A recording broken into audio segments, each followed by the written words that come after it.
So today's presentation is actually pretty exciting. Cutting the cord, it's all about saving some money and watching TV, cable TV legally. I'm really excited about it. Rob is joining us from APCUG Speakers Bureau, which is a benefit of our APCUG membership. So Rob, I'm going to turn it over to you to tell us a little bit about yourself and what we're going to learn today. Okay. Let's see, where should we start? As you were just told, I am also a member of a local computer club here in Chandler, Arizona. I'm guessing our weather here may be a little bit more amenable than what you guys are currently dealing with, but let's see, 20 years in the military, primarily in electronics, radar systems, microwave systems. Then worked for Microsoft for a while, did tech support there, and finished up my actual employment career by working a few years at the Tucson Veterans Hospital. So let me do some screen sharing here and we will rock and roll. If you have questions about something that I say, or you're in disagreement with something I say, by all means, chime in. We'll see, and I'll be happy to answer any questions as we go through this. And in that regard, I have muted everyone. So don't forget to unmute yourself. We might see your lips moving, but that won't do us much good. Okay. You should be seeing the first slide. Yes, looks good. Okay, great.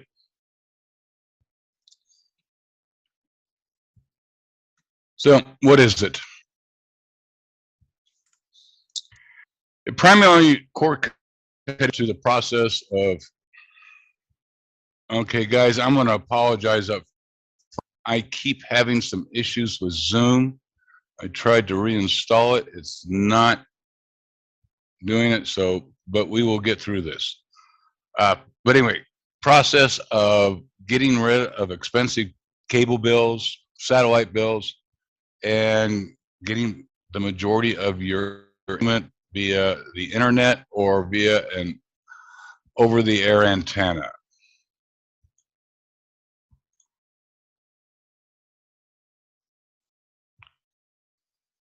Streaming is simply the process.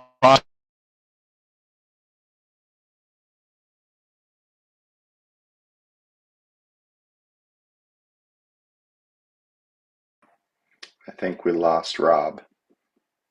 We lost your screen sharing. There we go.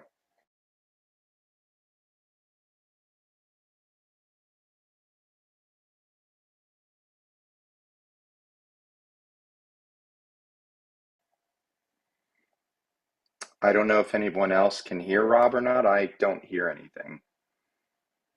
Whenever that, I'm sorry. Okay, whenever that happens to my system, it automatically mutes me again. So the opposite of streaming is downloading. What streaming does is it downloads a little bit of content, and while it's playing that content, downloads the next section of content. So, and if you are getting buffering, that essentially what's causing that is that it's done playing that first section of content and it's waiting on that the next section of content. There are 4 types of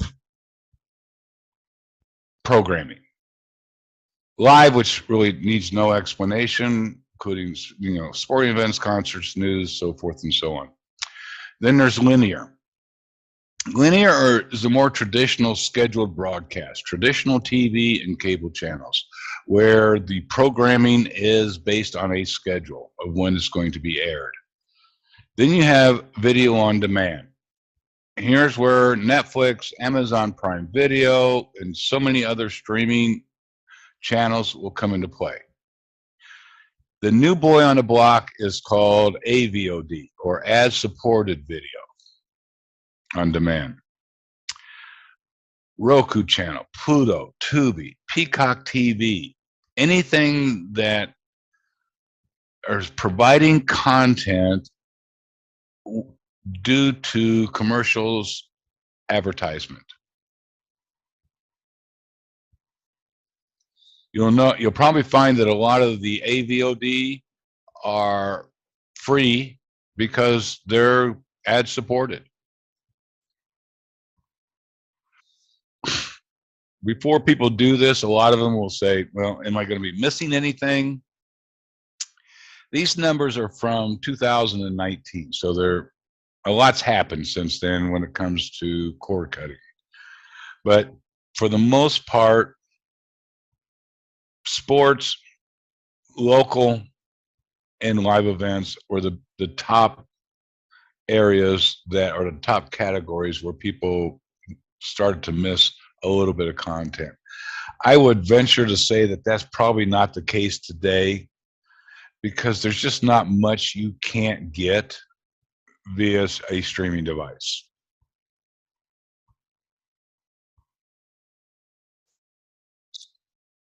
A lot of different reasons to cut the cord. In my opinion, it's not just about pricing, it's also about giving you choices.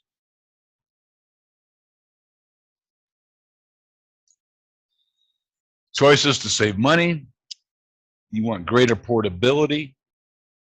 You want to be dealing with no more contracts, no equipment fees, and no hidden costs.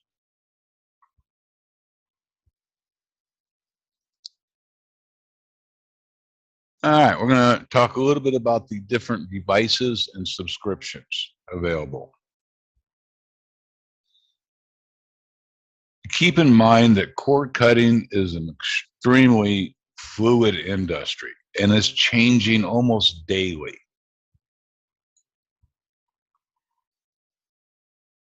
Really doesn't matter where you're located. All you need is a device to watch the content on and an internet connection. I personally like media. I like the media players versus a smart TV.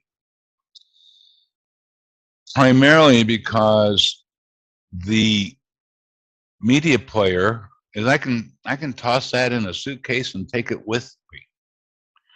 And when I get to my hotel, I can connect to their Wi-Fi and I basically have the same content that if I never left home.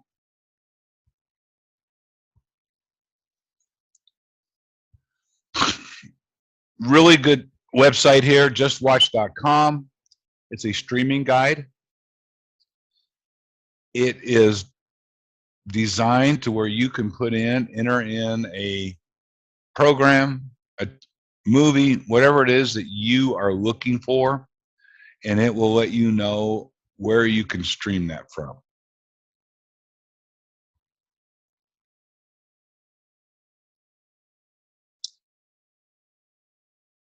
Most people, when they go down this road, they start off with cable replacement services because it's the closest thing to what they're used to. Okay, these prices I updated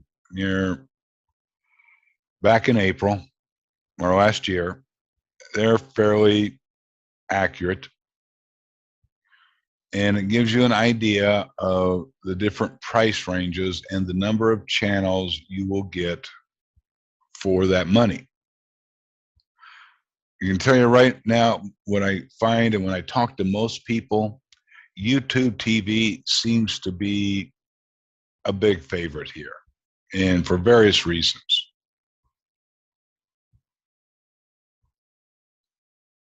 Then comes on-demand video. All these, some of these are probably familiar to you, some are not. Roku claims to have over 8,000 television channels in the United States. A lot of these channels are content specific.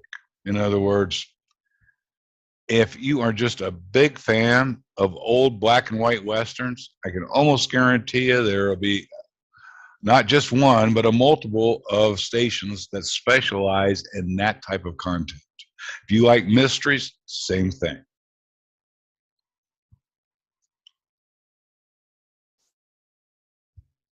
Excuse me. Music streaming services. Not really a cord cutting topic, but I thought I'd kind of throw this out there. There is a bunch of different stuff out there.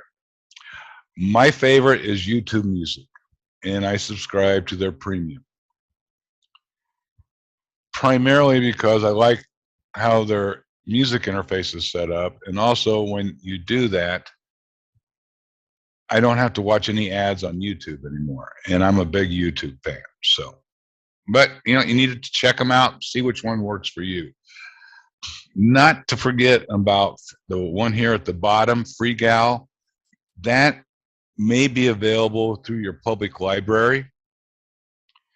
I know the way it works here is I can log in and use FreeGal, and I can download, I think, up to 10 songs per month. So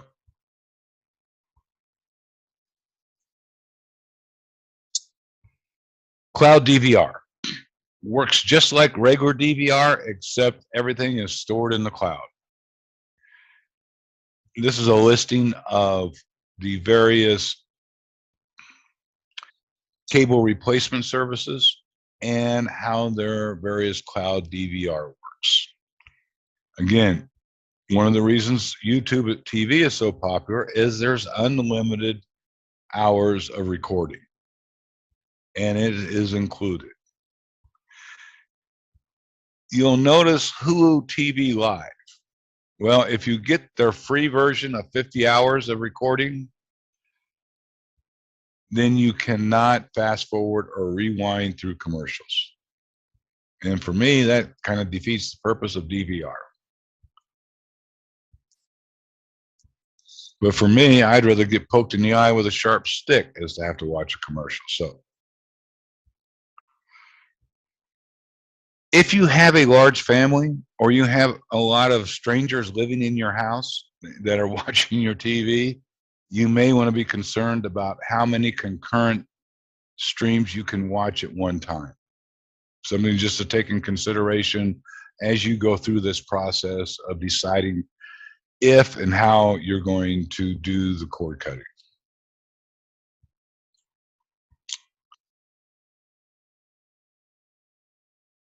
This is the link down here.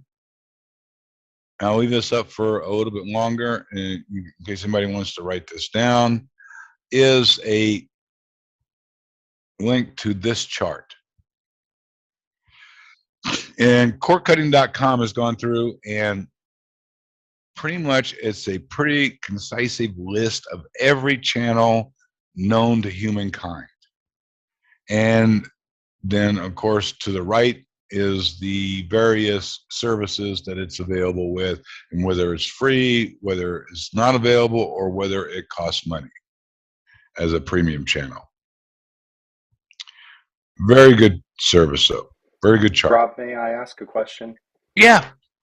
So the link, the last character, is that an I, capital I, or a lowercase L? I'm not sure. I'll test it and put it in the chat. Try both. Try both. But hang on, let me see. Yeah, you may have to try both. I think it's an L. Because if it lowercase I or uppercase I. Okay, uppercase I. Okay, great. And I sent to someone from your other group, and it may have been to you, a handout. Yeah, that was me. I'm trying to find him now. Okay, that has all these links on it and a bunch of other resources. So streaming sports years ago, just not an option. But now there are just a lot of different places that you can stream sports on. These are the cable replacement services. They all have a certain amount of sports channels available. But if you're just hardcore about this, you can also subscribe to any of these. If you're into NASCAR, PGA, local sports, then you're going to pick those up via an antenna. And anytime you see the word Locast on this presentation, I apologize, they are no longer in business. And I just haven't gotten around to fixing it. Library.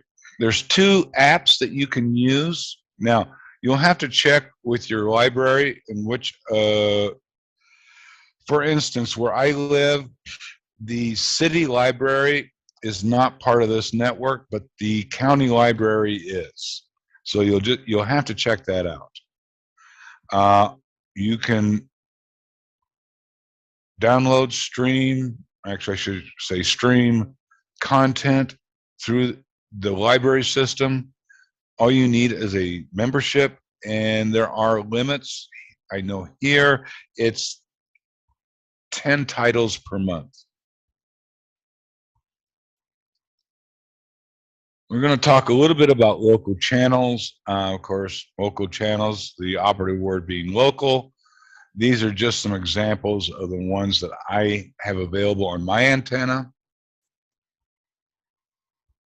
Some quick broadcast signals are superior to cable and satellite because there's no signal compression.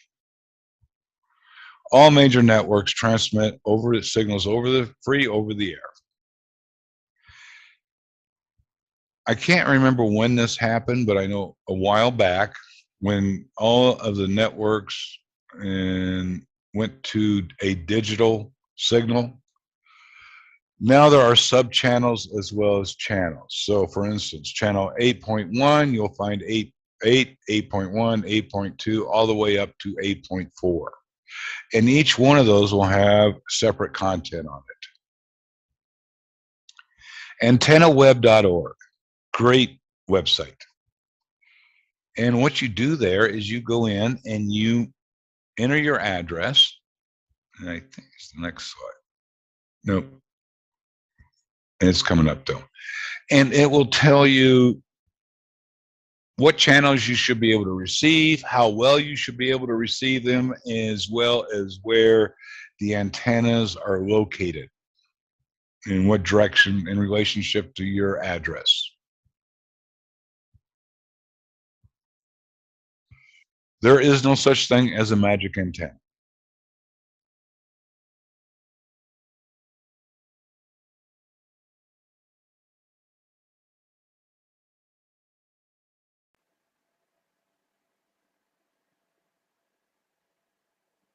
We didn't really lose Rob, so there we go.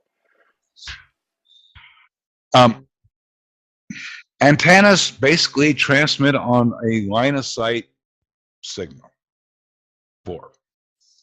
Due to the curvature of the Earth, maximum you're going to get off any antenna is basically 60 to 80 miles, off the best antenna.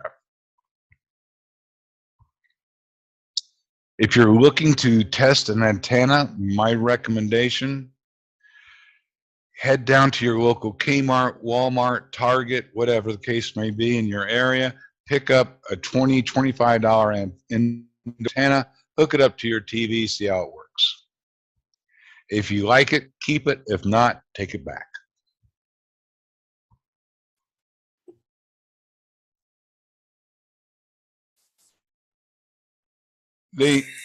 I haven't seen too many TVs that don't have a coaxial input. I mean, I'm not saying that they're not out there. I just, my personal observation has, because they're usually designed to set up with cable.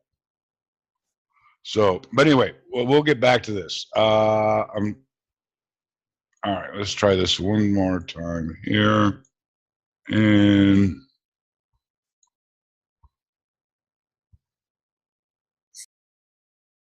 that didn't work right.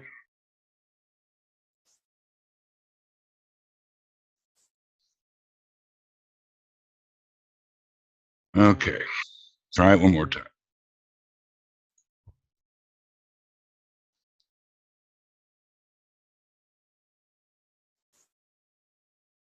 If I hit the right buttons, it would help. Hey, Rob. Yes, we got sir. cut off before this slide. Would you mind going back? Oh, You were just kind of no, frozen for a while. not a problem. I remember in my head what it looked like, so once I see it, I'll let you know. I think it was before that.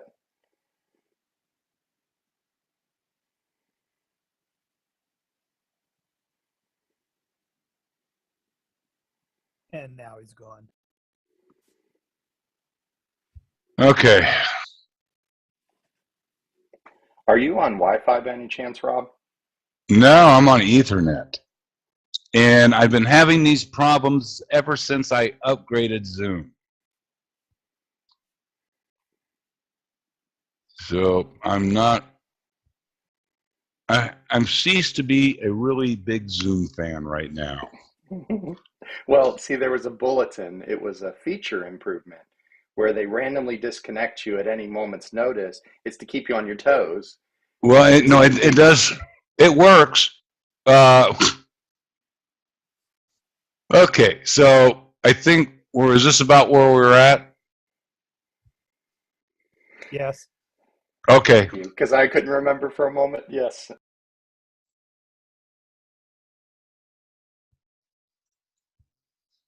As I mentioned, line of sight, 60 to 80, probably the maximum you're going to get out of any antenna.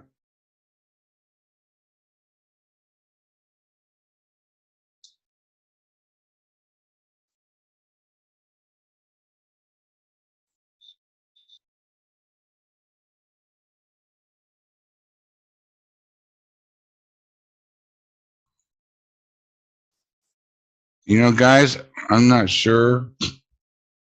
We're going to keep trying this, but Alternatively, I do have the presentation in PDF format. I I could know. share it here if you want me to say next. Well, next, but no, let's try this. Where we get with this.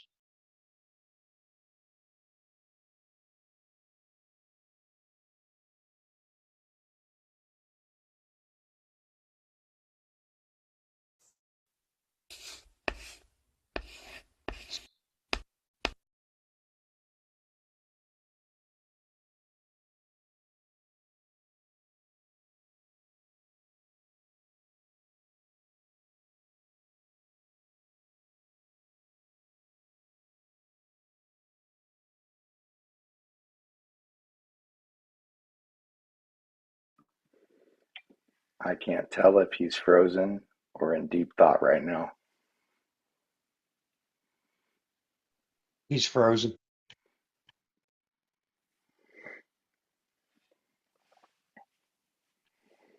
And he'll either bomb out or he'll come right back in. There we go. We got two Robs now. Really? Yeah. Well, I wouldn't wish that on anybody. But the other one disappeared. All right. Okay. So you're going to need to re-enable sharing. Yep. And I'm going to skip over the video. It's just more for fun anyway. So it's a good thing he's so handsome, or this might be annoying. Mary Frances. you're killing me. But thank you. All right. So as add-ons and options, let's talk that. So a lot of free stuff out there. And of course, it's all ad supported. Don't forget about your Amazon. If you have an Amazon Prime membership, then you can, of course, utilize a lot of stuff there. You can get premium channels. And they start out anywhere at $4.99 per month. Keep an eye on if you are an Amazon Prime member, because at various times throughout the year, they offer some promo deals. Like I know over Christmas, they were basically doing their premium channels for $1 per month for 2 months, so, tips and tricks. Every one of these services has a free trial. And if not, they're probably not going to be around very long. So I highly recommend you utilize the free trials.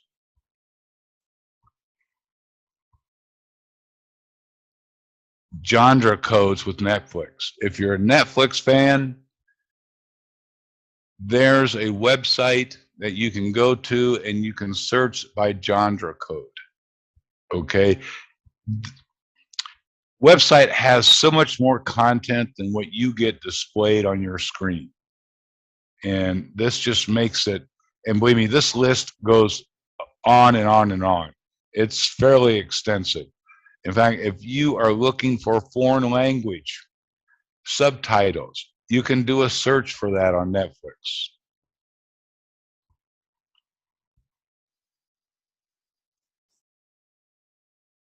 I'm not a big bundle fan, primarily because whenever you have bundles, and I'm sure the reason to buy a bundle from your cable company or whatever internet company is because of pricing, but it makes it harder to price compare, which is one of the reasons they do it.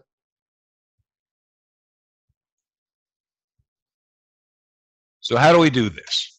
All right. First of all, you want to be sure you have enough speed.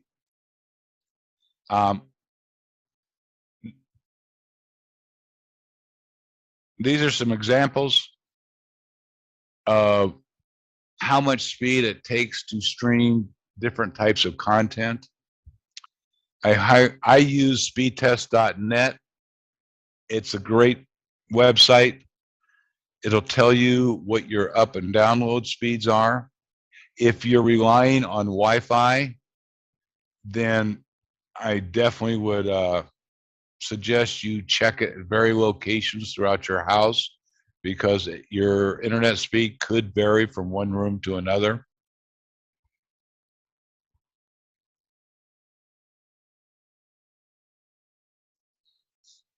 So hooking it up. If you're using a smart TV, it's simple. Connect the smart TV to the internet via Wi-Fi or Ethernet. And and the apps on that smart TV, you are set to go. You can subscribe to stuff to your heart's content. Then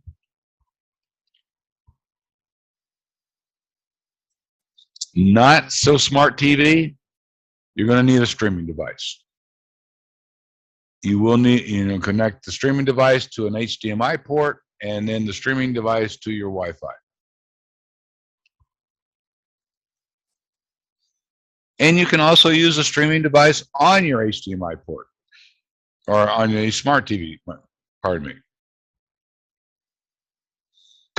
One reason you may decide to do this, and this is my preferred setup, is that when new streaming services become available, they become available on the streaming devices a lot sooner than what they will on a smart TV.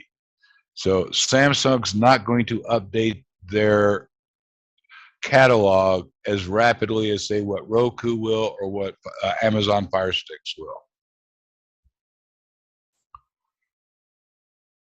This is literally the easiest way to do this, is you just run an HDMI cable from a laptop or a desktop into the back of your TV, and you mirror what's on your laptop or your desktop. It's a great way, if you're still kind of on the fence about whether you want to do this or not, to kind of test some different services out.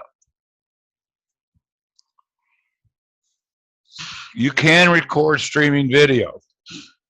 not via DVR. It is frowned upon. In fact, it's frowned upon so much it could fall under copyright infringement. But there are various pieces of software out there that will do a screen capture.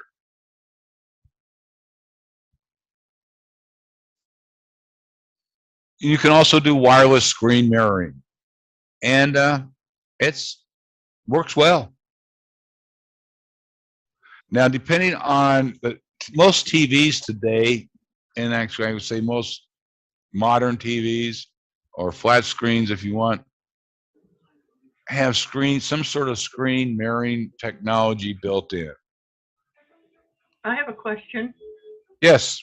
You said run a wire from your laptop to your TV. What if your Yeah. desktop computer is in one room and your TV is in another room? It's going to be a really long wire. Well, what about if you have Wi-Fi? Okay. If you don't want to invest in getting, the easiest way is just to get a streaming device. Okay. But if you don't want to spend that money, then the mirroring with the HDMI cable is a good way to kind of test out these various services. I mean, I don't think most people are going to do that long term, but it's an option. And I apologize for being late to the meeting. I had trouble No connecting. problem. But what's a streaming device? What is that? Like a Roku, Amazon Fire Stick. Now, if you have a smart TV, Yeah, I do. then you don't need. You can put all that to the side. All you need to do is connect your smart TV, which has apps built into it, to the internet. Okay, I think it's already connected because I can watch Vizio free, and I have Okay. I have a list of things across the bottom that I can Right. watch. Netflix, Amazon Prime, yada yada yada, and on and on and on. Then you're good to go. So I can shut off my cable. Well, you're going to want to probably look into what other channels are you watching that you want to be able to watch after your cable goes away. Okay. Did that make any sense? I mean, like So- Animal Planet, Discovery. Exactly. Obviously, you're getting those through your cable. Oh. So I still can't get away from cable. Well, you can, because there's cable replacement services. Okay. Okay. Again, I Such apologize for being late. no, I understand. Such as YouTube TV, Hulu TV, where you can subscribe and they will give you probably very similar to what you currently have. But one of your group already has copies of my slides, and they will be getting those out to you. Okay? Oh, thank you. Thank you. Appreciate You're it. welcome. But remember, all devices don't play well together. So what you want to do is come up with a plan. Most important thing I can tell you is don't rush into it. All right? Don't be cutting your cable before you get everything you want set up the way you want it. Analyze your current monthly costs. Here's where these bundles get a little bit tricky, because you may still want to get your phone service. You may still want to get your internet service, but you just don't want the TV service. So you're going to have to split those out and kind of come up and be able to get to some point of comparing. Check your internet speed. Then choose what equipment you're going to use. How are you going to set this up? What am I going to use? This is the big one I think people don't put enough importance on, is only subscribe when you need it. The minute you shut down your cable or your satellite, whatever it is you're currently using, when it comes to streaming and cord cutting, the longest contract that you will ever have is 30 days. So if there's something coming up on HBO Max that I want to watch, I'll go subscribe to HBO. I'll pay my $14 or $15, and I'll cancel it at the end of that month. And then if something comes up on Showtime I want to watch, I'll do the same thing. So you can swap back and forth between premium providers, and instead of just locking yourself into a 1 year, 2 year, 3 year, plan. And definitely under all circumstances, take advantage of the free trials and promotions. Well, I tried Hulu one time, and I had so much trouble connecting to it every time I tried to use it that I gave up. Okay. I would probably recommend you take a look at YouTube TV. That seems to be the closest a lot for you to get to an identical type of cable service. They have a very good selection of channels. And you don't have to do it all at once. All right. You can lower your cable contract down to just say getting local channels. And then you can add streaming services onto that.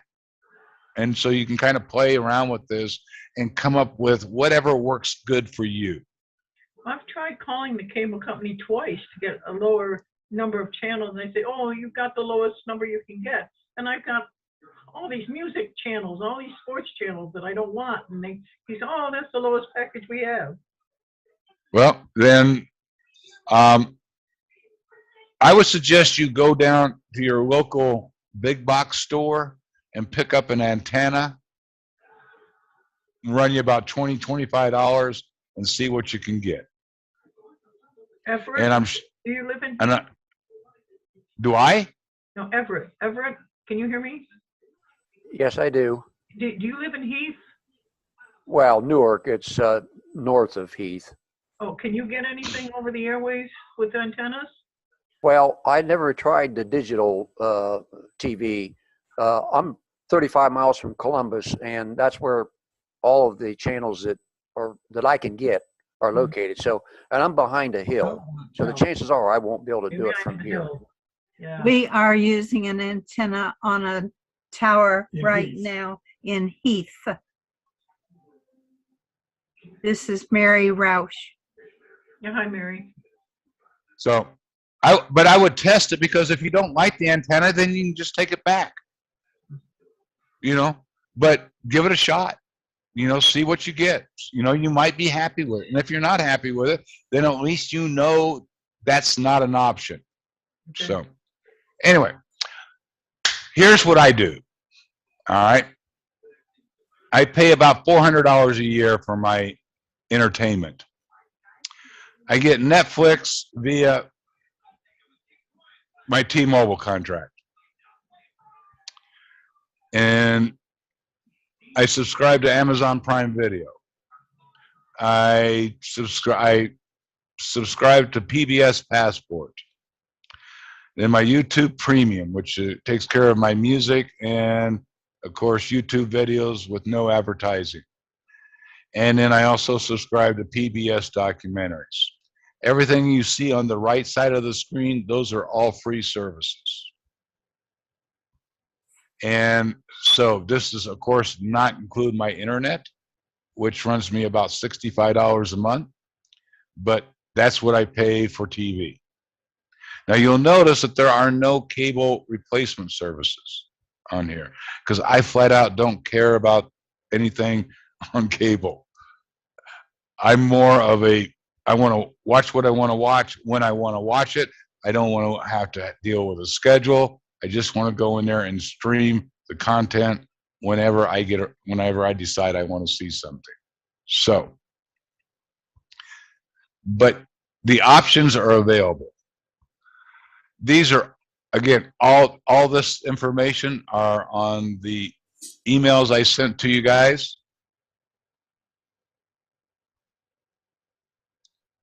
That's just the handout that I sent, and there's a lot of links on here to help you do your research. and my website.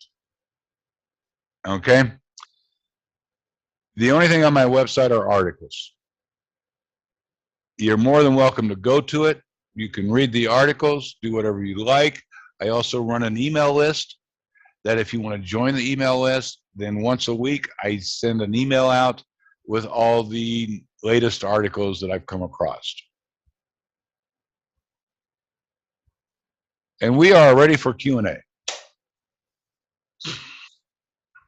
Don't forget to unmute yourself. I have muted everyone, even if you were previously unmuted. Ask away.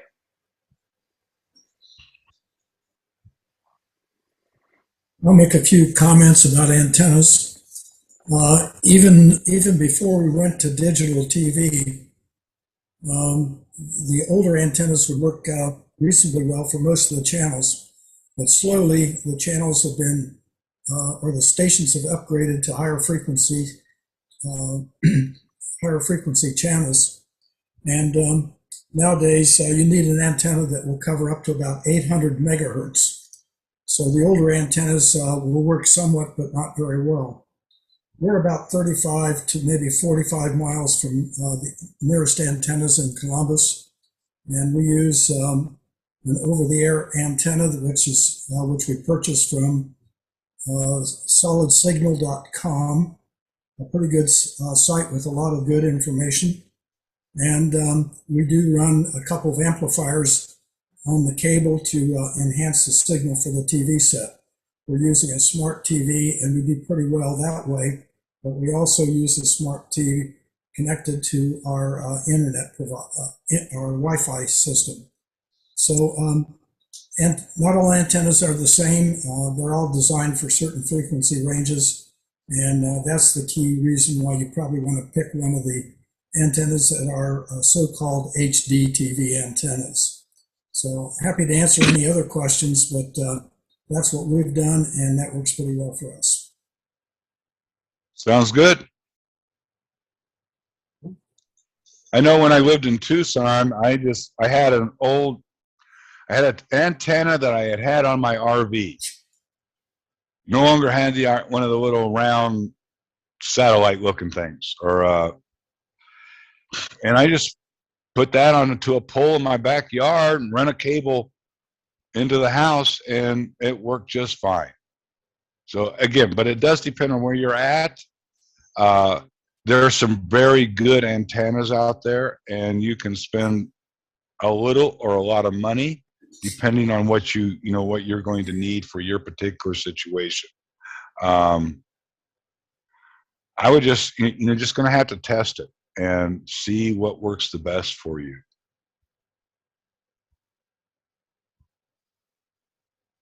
Rob, I was trying to take notes during the meeting, but with your disconnects, I got a little sidetracked. So I apologize if I asked this already. I was looking up YouTube TV and YouTube Premium, which I also support that. I've been a YouTube Premium member when it was YouTube Red. Absolutely love the no ads. Like you said, I'd rather poke my eyes out. God, I'm telling you. But my question really is, when I was looking at the website, I know that YouTube Premium gives you music and YouTube videos ad-free. Does YouTube TV, which is a different link, give you any of those benefits, or is it just the television? No, it is strict. Well, I mean, there are other benefits, but not related to the ads and music. At least as far as I know. I mean, I could be wrong on this, but I haven't looked at it here recently. So I believe it's just the cable replacement service. So you're going to get all the various cable channels, so forth and so on. Look at YouTube TV as a direct TV replacement at a lower cost with better quality.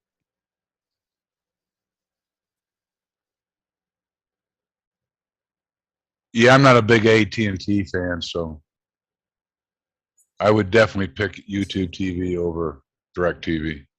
Yep. And go ahead. I have a question for Michael Mickelson. I'm an electronics technician, and I've also worked with radio. Are these antennas that you're talking about directional? Yes, they are. Yeah, so you'd want to be aware that, of course, all the stations that we watch or would get the signal from, it's from Columbus, which is west. So it wouldn't be so critical to aim the thing west. But if you have channels that are scattered all over the place, you might have an aiming problem. Well, an option is to put a rotator on the antenna, but I think in this area, probably most of the channels you're going to watch are going to be in the Columbus area. I do occasionally get some signals off of the back of the antenna because there's a little bit of gain there, and so I can pick up Zanesville, for example, off of the back of this antenna. You know, and I will toss out that if you are burdened with an HOA, and you definitely may want to take a look of that before you go with an external antenna. Did I read somewhere that if you try to put one of those flat screen antenna things on your window, that the window blocks some of it because of the film or something in the window? No, actually, the window is a good location for most of these. You know, especially if it's one of the Winegard flat, you know, white flat things. But because you'll get the RF signal will come through the window a lot easier than it will go through walls, nails, insulation. Sometimes windows have a metallic coating, and so Right. that could attenuate a little bit of the signal, but higher is always better. That is true.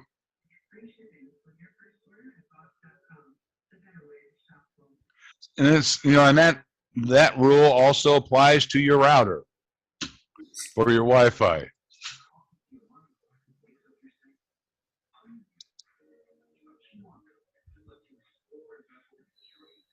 Anything else, guys?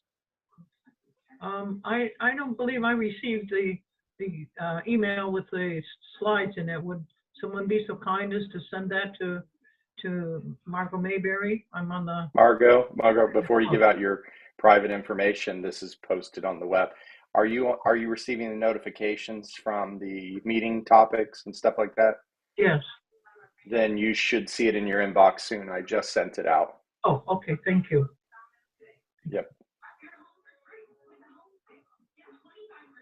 Thank you, Rob. All right. Thanks. I learned something. Well, good. You know, that's my goal. As long as you guys take away one piece of information, then I'm a happy camper. And I'd like to get on your email list because my goal in life is to cut the cable. Well, no, by all means, you can go to the website and there's a little form there that you can sign up for. And if Kenneth also has my email, if there's anything I can do to help you guys in the future, let me know. I'll be happy to. So stay safe and hopefully to see you soon. Thank Again, you. thanks. Thank you. All right. Bye-bye. Bye-bye. Thank you.